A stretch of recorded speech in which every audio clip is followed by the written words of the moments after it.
அன்புள்ள கிரியஸ், இது நம்ம ஃபேமிலி.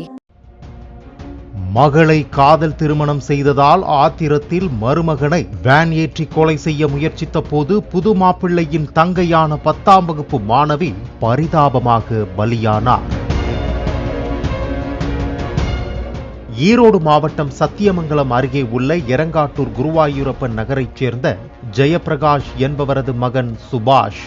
24 வயதான இவர் சொந்தமாக ஆம்புலன்ஸ் வைத்து தொழில் செய்து வந்தார். இவரது தங்கை சத்தியமங்கலத்தில் உள்ள தனியார் பள்ளியில் 10ஆம் வகுப்பு படித்து வந்தார்.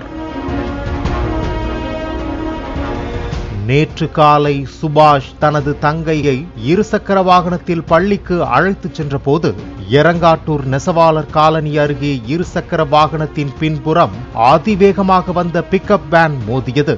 இதில் இருவரும் பலத்த காயமடைந்தனர். ஹரிணி சிகிச்சைக்காக கோவையில் உள்ள தனியார் மருத்துவமனையில் அனுமதிக்கப்பட்ட நிலையில் உயிரிழந்தார். சுபாஷுக்கு தொடர்ந்து சிகிச்சை அளிக்கப்பட்டு வருகிறது. போலீசார் விபத்து குறித்து விசாரித்த போது அதிர்ச்சி தகவல்கள் கிடைத்தன. இது விபத்து அல்ல, திட்டமிட்டு செய்யப்பட்ட கொலை என்பது தெரிய வந்தது. சுபாஷ் கடந்த ஆண்டு அக்டோபர் மாதம் சத்தியமங்கலம் காந்திநகர் பகுதியைச் சேர்ந்த சந்திரன் என்பவரது மகள் மஞ்சு என்பவரை காதலித்து திருமணம் செய்து கொண்டார். இருவரும் வெவ்வேறு சமூகத்தைச் சேர்ந்தவர்கள் என்பதால் சந்திரன் திருமணத்துக்கு கடும் எதிர்ப்பு தெரிவித்து வந்தார்.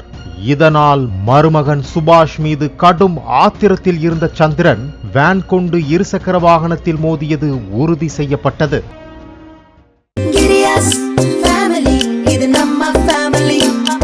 அன்புள்ள கிரியஸ், இது நம்ம ஃபேமிலி.